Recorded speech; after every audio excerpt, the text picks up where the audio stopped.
Bismillahirrahmanirrahim. Assalamualaikum warahmatullahi wabarakatuh.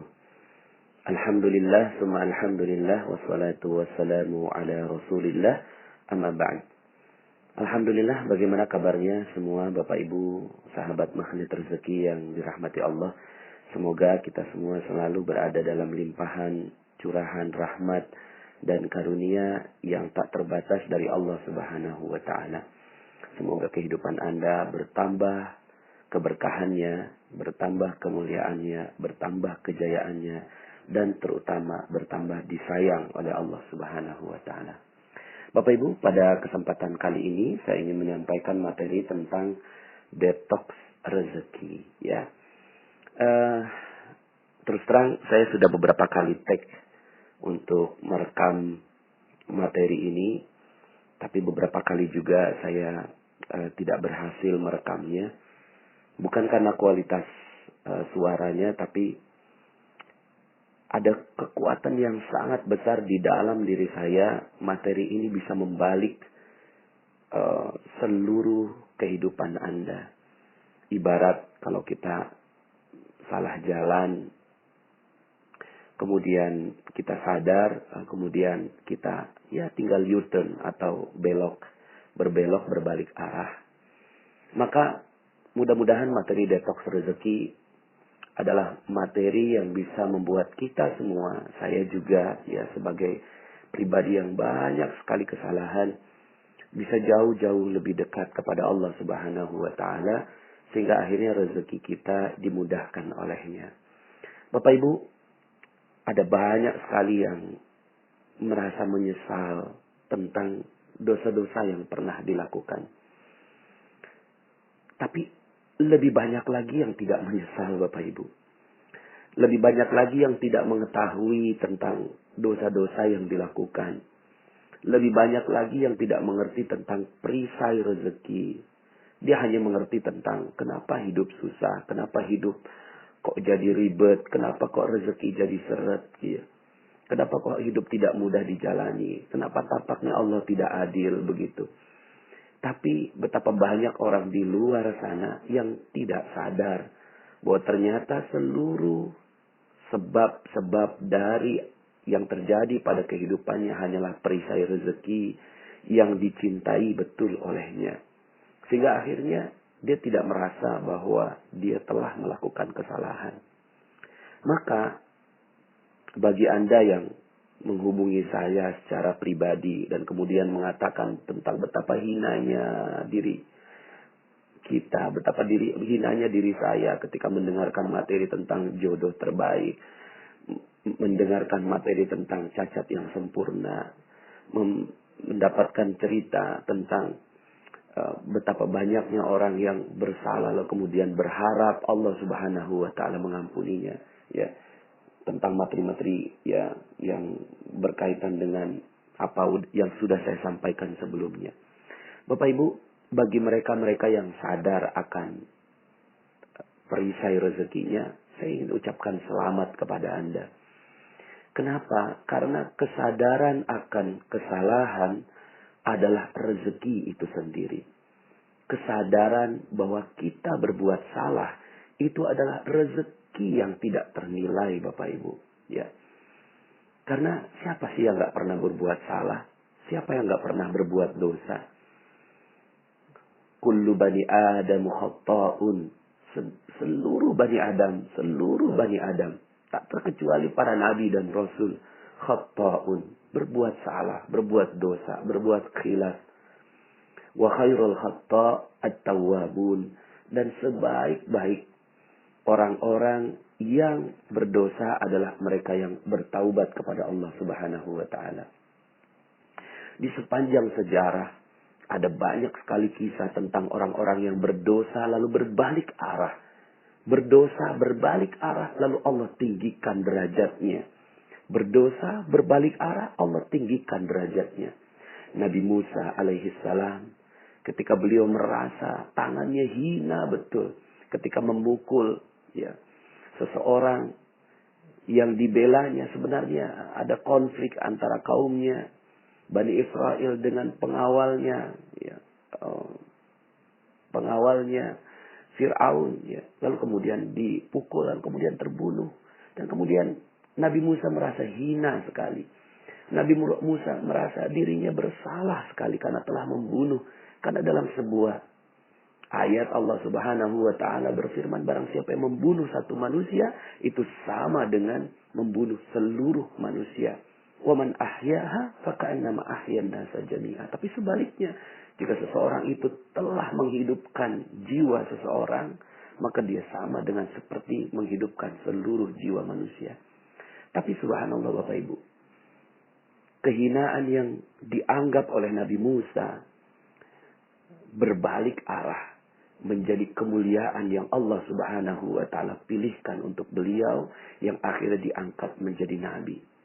Ya. Jadi nabi juga berbuat salah, tapi kemudian ketika sadar akan kesalahannya, lalu kemudian Allah angkat derajatnya menjadi nabi bahkan. Nabi Yunus alaihi salam, ketika beliau sudah tidak sanggup menghadapi kaumnya, ya, yang akhirnya dia melarikan diri dari kaumnya yang Allah Subhanahu wa taala utus untuk berdakwah. Tapi kemudian akhirnya di dalam perut ikan paus yang besar, Nabi Yunus menyadari kesalahannya. Lalu kemudian gema dari doanya terdengar sampai kita saat ini. La ilaha illa anta subhanaka inni kuntu minaz zalimin. Tidak ada ilah selain engkau ya Allah. Maha suci engkau. Inni kuntu minaz zalimin. Ya Allah, saya ini termasuk orang-orang yang zalim. Ini adalah kesadaran Nabi Yunus akan dosa-dosa yang dilakukannya. Nabi Adam alaihissalam juga kisah tentang berdosa. Ketika takdirnya masuk dalam surga Allah Subhanahu wa taala, lalu kemudian tergoda, ya, dan kemudian akhirnya diturunkan ke muka bumi, maka sepanjang kehidupannya Nabi Adam alaihissalam berdoa, Rabbana zalamna anfusana wa illam taghfir lana wa tarhamna lanakunanna minal khasirin. Ya Allah, aku telah menzalimi diriku sendiri. Allahumma Rabbana zalamna anfusana wa illam taghfir lana, jika engkau tidak mengampuni kami, lanakunanna minal khasirin, sungguh terjadilah kami menjadi orang yang merugi. Kisah Nabi Adam adalah kisah pengampunan, kisah pertaubatan. Sepanjang kehidupan Nabi Adam adalah meminta ampun kepada Allah Subhanahu wa taala. Maka kita melihat, jika Anda sekarang yang mendengarkan audio ini pernah berbuat salah, pernah berbuat dosa, pernah durhaka kepada kedua orang tuanya, menghancurkan terumbu karangnya, akan ada terumbu karang yang baru insya Allah buat Anda. Bagi Anda yang mungkin mendengarkan materi jodoh terbaik lalu terpukul sekali, apa begitu Pak Nas? Apa saya begitu hina? Saya pernah berzina dalam kehidupan saya sebelumnya. Bersyukurlah, karena nyawa kita belum sampai ke kerongkongan. Nyawa Anda, nyawa kita semua yang masih bisa mendengarkan audio ini belum sampai ke kerongkongan. Masih ada kesempatan untuk bertaubat kepada Allah Subhanahu wa taala. Memang benar, Allah seakan-akan ingin memberikan pesan bahwa hukumannya adalah dirajam sampai mati. Memang benar. Seakan-akan untuk menunjukkan bahwa benar-benar dosanya besar sekali. Karena selama ini kita tidak pernah menganggap bahwa itu dosa. Kita iyalah dosa, tapi kita tidak pernah menganggap bahwa dampaknya begitu besar kepada kehidupan dunia kita maupun kehidupan akhirat kita. Kita anggap ya nantilah minta ampun kepada Allah, salaman kepada manusia, lalu kemudian bertaubat kepada Allah diampuni. Enggak sesederhana itu. Ketika kita sadar bahwa ini adalah dosa yang sangat besar, maka itu adalah rezeki yang luar biasa buat kita. Mungkin selama ini Anda menganggap bahwa, waduh Pak Nas, kalau saya sudah pernah berzina, pantas saja rezeki saya hancur seperti ini. Karena memang sepertinya saya sudah tidak pantas untuk mendapatkan rezeki dari Allah. Tapi yuk sama-sama kita bergabung dengan kafilah pertaubatan. Dengan kafilah orang-orang yang sadar akan dosanya. Kafilah para nabi yang mengakui dosa.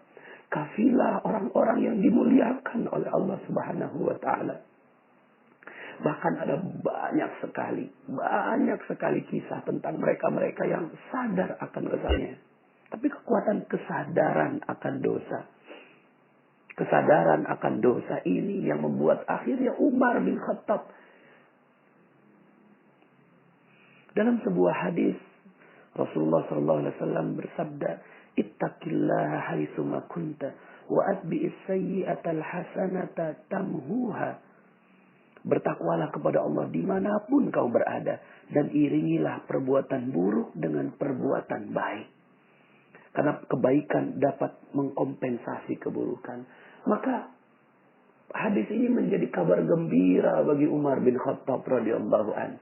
Menjadi kabar gembira dan dijadikan ini sebagai ruh kehidupan bagi Umar bin Khattab radhiyallahu an. Ruh kehidupan bagi Umar. Ya. Ketika kesalahannya ingin ditutupi dengan kebaikan demi kebaikan demi kebaikan. Sampai akhirnya Umar bin Khattab radhiyallahu an menjadi manusia mulia yang kita kenang sampai sekarang. Karya dari Umar bin Khattab radhiyallahu an, Masya Allah, begitu besar. Dan ternyata itu berangkat dari sebuah kesadaran akan kesalahan. Dan ini adalah rezeki yang mulia. Rezeki yang besar. Umar bin Khattab mungkin ada perasaan khauf, ada perasaan takut. Ya Allah, apakah benar aku bisa diampuni oleh Engkau? Sementara dosaku begitu banyak ya Allah. Tapi kemudian akhirnya Umar bin Khattab tidak larut dengan kesalahannya. Tidak larut dengan dosanya. Umar bin Khattab menutupinya dengan beramal lagi. Amal apa lagi? Amal apa lagi? Amal apa lagi yang bisa kulakukan agar bisa mengambil hatinya Allah untuk mengampuni dosa saya yang sangat-sangat besar. Maka Bapak Ibu yang dirahmati Allah Subhanahu wa taala, mungkin sebagian di antara Anda ketika mendengarkan materi tentang perisai rezeki, lalu kemudian saya mulai bongkar sedikit demi sedikit dosa-dosa yang kita lakukan. Kita merasa pantas. Oh ya, pantas aja rezeki kita nggak datang Bapak Ibu. Karena perisai kita begitu besar. Tapi kita punya Allah. Kita punya Allah yang maha mengampuni. Yang maha sayang akan hambanya. Yang maha sayang akan hambanya. Maka mari kita juga renungkan tentang sebuah hadis. Kisah tentang seorang yang telah membunuh 99 orang. Membunuh 99 orang. Satu orang saja dibunuh. Selaksana membunuh seluruh manusia. Lalu kemudian ini membunuh 99 orang. Tapi kemudian dia sadar. Hati nuraninya keluar. Bekerja. Sensornya bekerja. Lalu kemudian ada hidayah yang merasuk di dalam hatinya. Lalu kemudian bertanya, apakah aku bisa diampuni ya Allah? Sementara aku telah membunuh 99 orang. Lalu kemudian dia bertemu dengan seorang ulama pada saat itu. Ya, ini cerita di zaman Bani Israel dikisahkan oleh Rasulullah SAW. Pada saat itu bertemu ulama. Wahai syekh, wahai ulama, saya ini telah berdosa. 99 orang telah saya bunuh. Apakah saya bisa diampuni oleh Allah? Tapi kemudian ulama ini mengatakan, mana mungkin kau bisa diampuni? Satu orang saja sudah selaksana membunuh seluruh manusia. Kamu telah membunuh 99 orang. Karena perasaan begitu putus asa akan rahmat dari Allah Subhanahu wa taala. Akhirnya ulama ini dibunuh dan genaplah 100. Tapi kemudian manusia yang ingin bertaubat ini datang kepada ulama kedua yang kemudian mengatakan, Allah maha mengampuni. Sampai akhirnya batas ketenggorokan. Sepanjang nyawa masih ada, maka masih bisa diampuni oleh Allah. Dengan syarat engkau meninggalkan seluruhnya dan pindah ke satu tempat yang lebih baik. Kemudian akhirnya dia lakukan itu. Dan singkat cerita, akhirnya seorang pembunuh yang telah membunuh 100 orang ini, akhirnya meninggal dunia di tengah perjalanan. Dan ketika malaikat maut, malaikat berselisih tentang hal ini, apakah dia masuk surga atau masuk neraka. Lalu kemudian diukur, ternyata beliau lebih dekat ke tempat desa yang dia tuju, ke tempat dia untuk bertaubat. Maka Bapak Ibu yang dirahmati Allah Subhanahu wa taala. Mungkin sebagian di antara Anda seakan-akan sepertinya sudah tidak lagi punya harapan kepada Allah.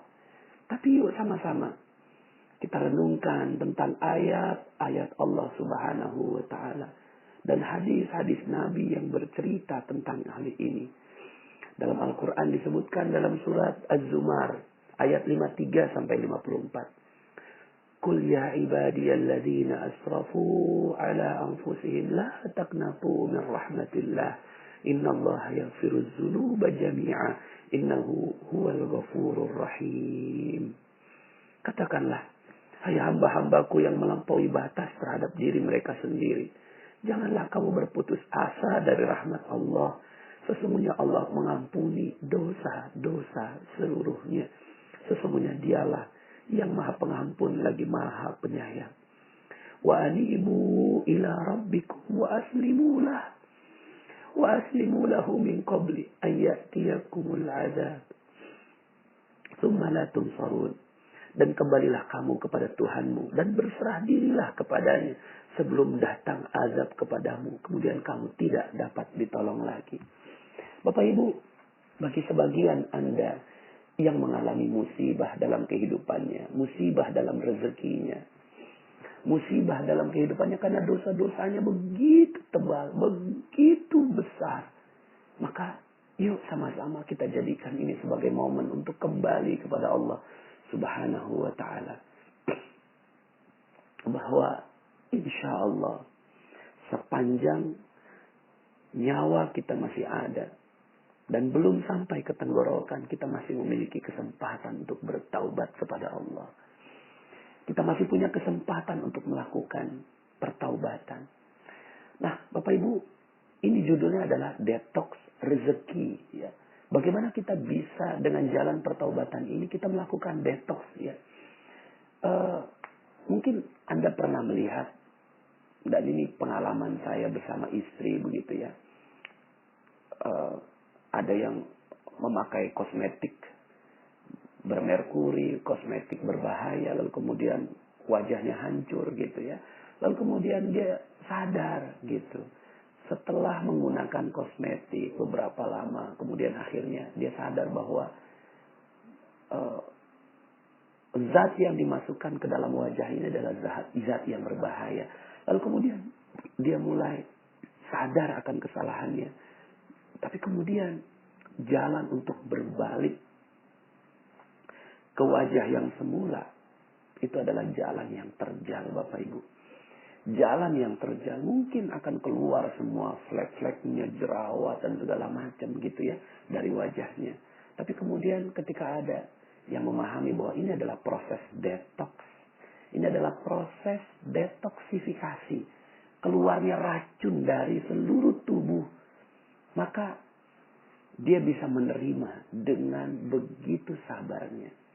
Maka Bapak Ibu, logika rezeki yang kita bangun ya setelah beberapa materi ini, mungkin Anda sebagian di antara Anda yang ingin rezekinya baik, bisa, insya Allah akan ada banyak sekali kesempatan untuk Anda, masih bisa kok gitu. Kalau Anda sekarang ini hutang nggak lunas-lunas, piutang tidak terbayar, lalu kemudian Anda harus diusir, bahkan sebagian di antara Anda yang dipenjara, ada yang ditangkap, asetnya disita, dihancurkan semua kehidupannya, dihina oleh orang lain. Maka yuk sama-sama kita melihat kehidupan kita, episode kehidupan kita bisa jadi itu karena dosa-dosa yang kita lakukan. Tapi it's okay, nggak apa-apa. Yang penting Anda sadar akan kesalahan. Yang penting kita sadar akan kesalahan. Lalu kemudian kita berbalik. Tapi jalan berbalik ini, jangan meminta instan, Bapak Ibu. Kita sudah terlalu jauh berjalan dari jalur yang Allah inginkan. Kita terlalu jauh berjalan, lalu kemudian kita sadar bahwa ini bukan jalannya. Lalu kemudian kita mulai berbalik. Tapi jalan berbalik adalah jalan yang terjal. Seperti jalan detox itu, Bapak Ibu. Lalu kemudian seluruh racun-racun keluar. Hinaan, cobaan, deraan. Mungkin kita perlu beberapa tahun.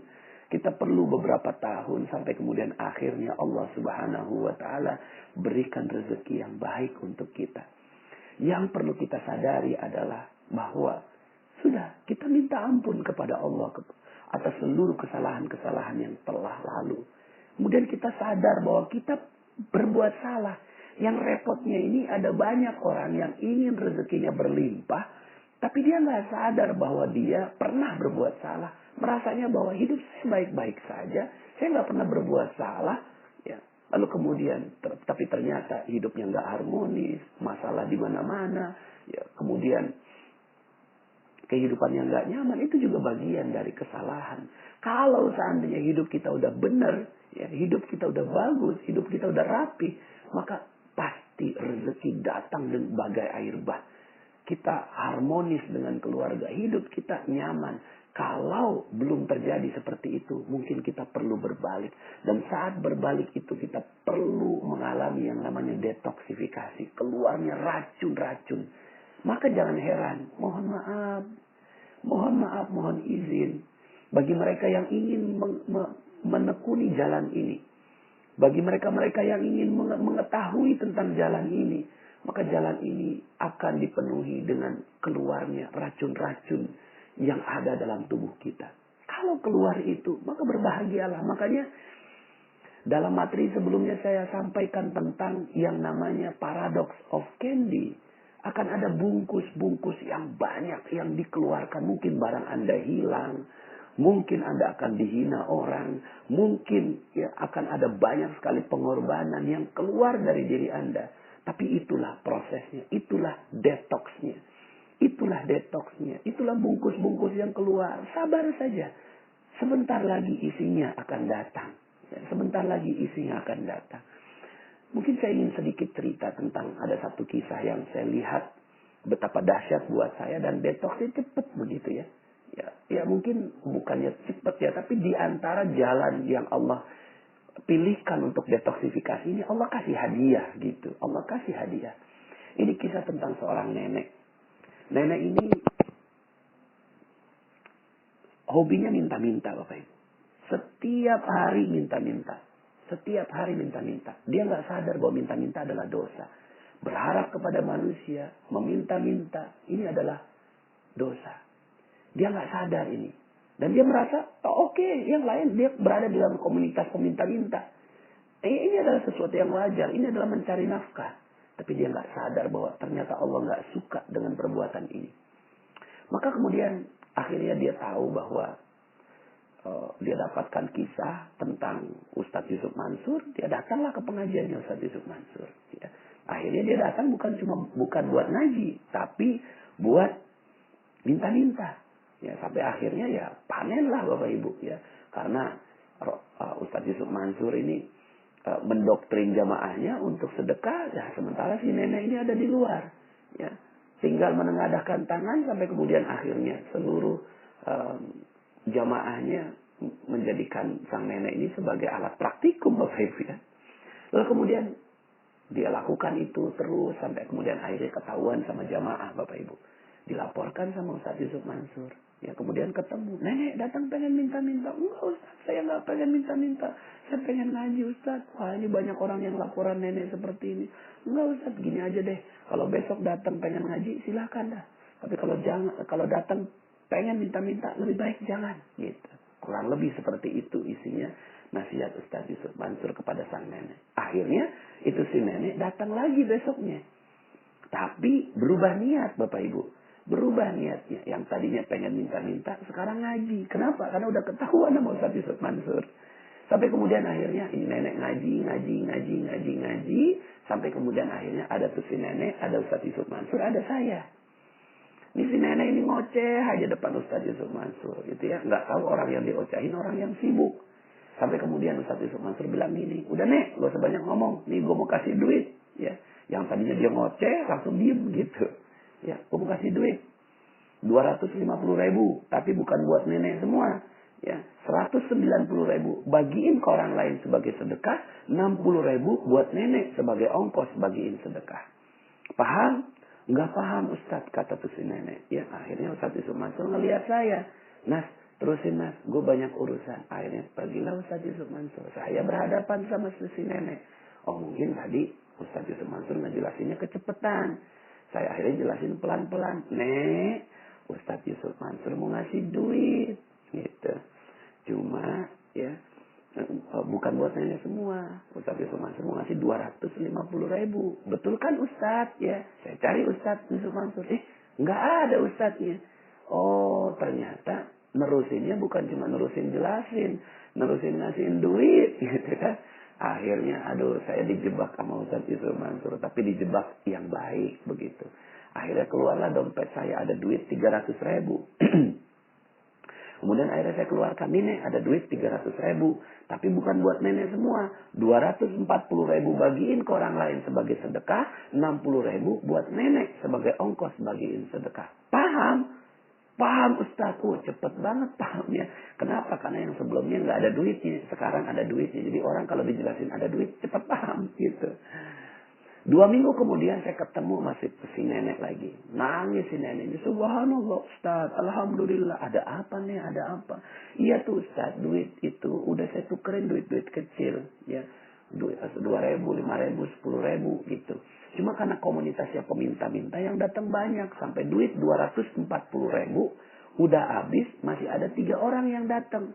Nek, bagi sedekah kok saya nggak dapet gitu. Kata 3 orang ini. Udah habis, udah ketinggalan loh gitu. Jangan bohong dong Nek, jangan bohong. Akhirnya karena didesak, keluarlah bagian dia. Bagian dia berapa tadi? 60.000. Dikeluarkan 10.000. Nih bagi 3 ya, udah habis. Pagi harinya beliau melakukan hal seperti itu. Malam harinya lewat depan sebuah rumah. Kalau nggak salah namanya Ibu Hajah Maryam. Nek, sini Nek. Ada apa Bu Haji? Nggak tahu nih. Beberapa bulan ini saya terus keingetan nenek. Alhamdulillah tadi pagi saya udah daftarin nenek pergi umroh. Subhanallah. 10.000 pergi umroh. 10.000 pergi umroh. Masya Allah, ini yang namanya detox rezeki Bapak Ibu. Kita lihat prosesnya. Pertama, sang nenek melakukan dosa. Apa dosanya? Dosanya meminta-minta dan memanfaatkan masjid sebagai ladang untuk meminta-minta. Ini dosa. Ya. Ini dosa yang dia lakukan tapi dia nggak sadar. Dia merasa bahwa it's okay, semua juga melakukan itu, gitu ya. Tapi ternyata dia telah menggantikan manusia, telah menggantikan masjid, telah menggantikan pengharapan ke orang lain dibandingkan dengan pengharapan kepada Allah. Dan ini adalah salah satu bentuk dari dosa. Ya, ini satu. Tahap yang pertama adalah melakukan dosa. Yuk kita berkaca. Mungkin sebagian di antara kita, saya juga termasuk, pernah melakukan dosa, gitu ya. Lalu kemudian kita coba teliti, apa ya salahnya, gitu ya. Apa ya salahnya? Terus kemudian kita coba meminta, bertanya kepada Allah, ya Allah saya salah di mana, gitu ya. Lalu kemudian yang kedua, sadar akan kesalahan. Nah, di sini Allah menjadikan kesadaran akan kesalahan itu dengan bantuan orang lain. Yaitu bantuan jamaah yang melaporkan ke Ustaz Yusuf Mansur.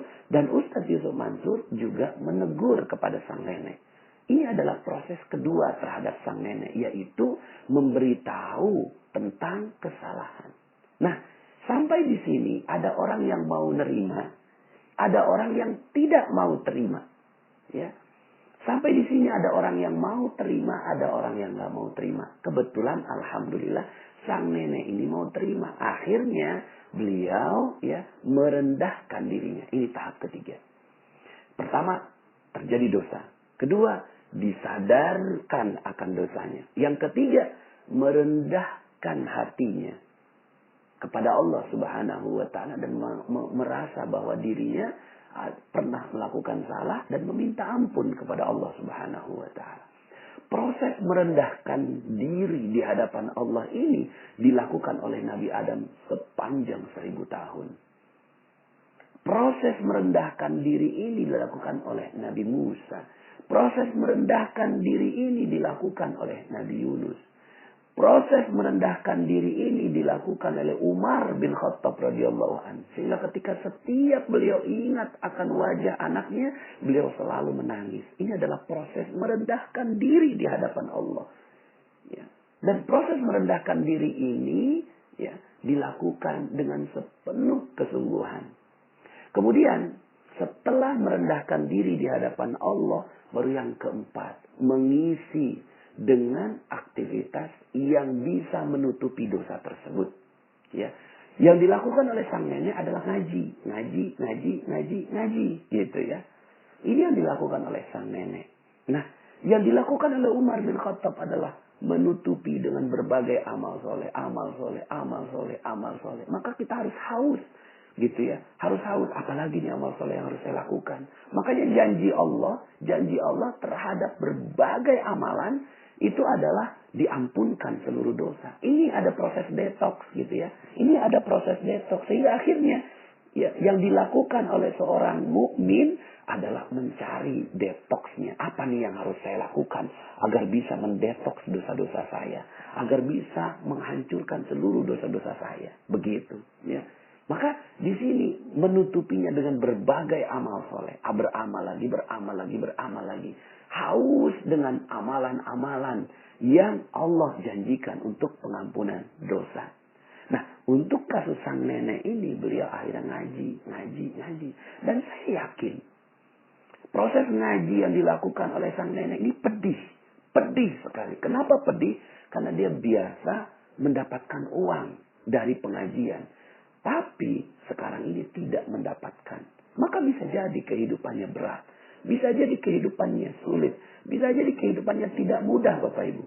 Tapi beliau terima. Kenapa? Karena udah ketahuan ya. Ini dipaksa. Ini detox terpaksa namanya.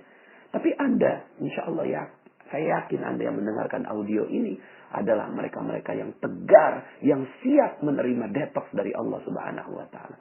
Maka ada yang mengalami detoxnya selama 7 tahun. Ada yang detoxnya selama 2 tahun, 3 tahun, 5 tahun dan seterusnya. Nah ini Bapak Ibu. Ya, mengalami beratnya ujian ketika kembali. Jadi yang pertama dosa. Melakukan dosa. Ini tahap pertama. 2, sadar akan kesalahannya. 3, merendahkan diri di hadapan Allah Subhanahu wa Ta'ala. Yang keempat, diisi dengan berbagai amalan-amalan untuk mempercepat ditimbunnya dosa-dosa itu. Dan yang kelima adalah bersabar dengan prosesnya. Bersabar dengan proses detoxnya. Ya.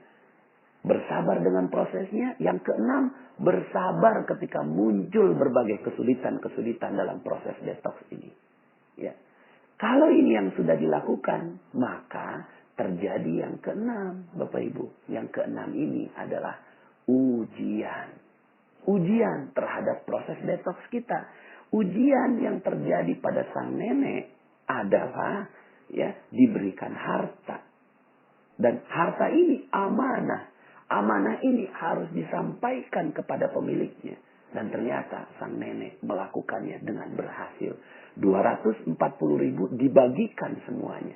Dan ternyata tidak cukup dengan itu. Yang dilakukan oleh sang nenek adalah menambah amanah itu ya dengan pengorbanan. Yang dilakukan mengorbankan 10.000 dari yang dimilikinya untuk ya, menenangkan orang-orang. Dan akhirnya tahap terakhir dari proses ini ya, tahap yang ke-9 adalah terjadinya keajaiban. Keajaiban ini terjadi adalah karena hadiah Allah. Allah suka dengan orang yang kembali. Allah suka dengan orang yang melakukan proses detoksifikasi itu. Ya. Allah suka dengan orang yang kembali kepada Allah Subhanahu wa Ta'ala. Maka Bapak Ibu yang dirahmati Allah Subhanahu wa Ta'ala, mudah-mudahan materi ini bisa membuat kita akhirnya mendapatkan optimisme kembali. Bahwa Allah Maha memberikan hadiah untuk kita. Dan mungkin sepanjang perjalanan itu didetoks lagi hadiah. Detoks lagi hadiah lagi. Detoks lagi hadiah. Hadiah-hadiah kecil yang Allah akan berikan pada kita. Bersyukur dengan setiap hadiahnya. Lalu kemudian detox lagi, hadiah lagi, detox lagi, hadiah lagi. Terus sampai kemudian akhirnya bersih kita seluruhnya dari seluruh dosa-dosa kita. Nah, maka Bapak Ibu yang dirahmati Allah, ada banyak sekali ayat-ayat yang menekankan tentang hal ini, ya. Misalnya dalam surat An-Nisa, "Wa may ya'mal su'an aw yadhlim nafsah, tsumma yastaghfirillah, yajidillaha ghafurar rahima." Dan barang siapa yang mengerjakan kejahatan dan menganiaya dirinya sendiri, kemudian ia mohon ampun kepada Allah, niscaya ia mendapati Allah Maha Pengampun lagi Maha Penyayang. Ya. Kemudian juga dalam surat At-Taubah ayat 104. Alam ya'lamu annallaha huwa yaqbalut taubah an ibadih.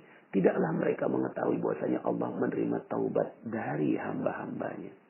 Suatu ketika Rasulullah Shallallahu Alaihi Wasallam berjalan bersama dengan para sahabat. Lalu kemudian melihat ada seorang ibu yang sedang menggendong anaknya. Lalu kemudian Rasulullah bertanya pada para sahabat, "Wahai sahabatku, kira-kira ibu itu tega nggak? Ya, mau nggak melemparkan bayinya ke kobaran api?" Begitu. Para sahabat kaget mendapatkan pertanyaan seperti itu. Tidak mungkin ya Rasulullah. Ya. Ibu itu begitu sayangnya kepada anaknya, nggak mungkin dilemparkan ke kobaran api. Kemudian kata Rasulullah Shallallahu Alaihi Wasallam, sungguh Allah lebih sayang daripada seorang ibu kepada bayi.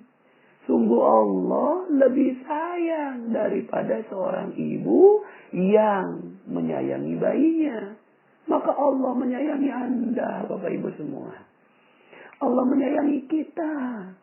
Allah gak pengen kita tergores sedikit pun dari api neraka. Allah gak pengen kita masuk di api neraka. Gak pengen Allah. Gak mau Allah nih kita masuk di api neraka. Gak mau Allah. Allah gak ingin sama sekali melihat kita terbakar di api neraka. Itulah Allah. Kalaulah ibu kita tidak mau meletakkan kita di api neraka, bagaimana Allah? Bagaimana Allah? Allah tidak mungkin. Tapi kemudian karena dosa-dosa kita, akhirnya Allah menghancurkan kita di kehidupan dunia. Supaya apa? Supaya gugur dosa-dosa kita. Supaya hancur dosa-dosa kita. Supaya habis dosa-dosa kita. Lalu kemudian kita menjadi manusia yang bersih di hadapan Allah. Dan ini adalah bentuk sayangnya Allah. Jadi kalau ditanya apakah Allah jahat pada saya? Tidak. Malah sebaliknya. Allah maha sayang kepada hambanya. Allah maha sayang kepada hambanya. Lebih sayang daripada seorang ibu menyayangi bayinya. Subhanallah. Bapak Ibu yang dirahmati Allah Subhanahu wa ta'ala. Maka ini adalah kabar gembira bagi kita semua. Proses detox yang insya Allah kita semua akan mengalaminya. Jadi kalau seandainya kita mengalami kesulitan-kesulitan hidup, katakan kepada Allah. Katakan kepada Allah, seandainya kita mengalami kesulitan-kesulitan dalam hidup kita. Ya Allah, sungguh aku lebih baik menerima kesalahan ini. Menerima kesulitan ini di kehidupan dunia. Asalkan engkau membayar seluruh kesulitan-kesulitan kami dalam kehidupan dunia ini. Berupa keselamatan nanti di yaumil akhir. Tapi percaya Bapak Ibu. Percaya saya. Percayalah. Bahwa Allah juga berhak untuk memberikan harta rezeki yang berlimpah pada Anda dalam kehidupan dunia. Asalkan Anda sabar dalam prosesnya. Asalkan Anda sabar dalam prosesnya. Di akhir dari audio ini saya ingin membacakan sebuah hadis yang ada dalam kumpulan hadis Arba'in nomor 42.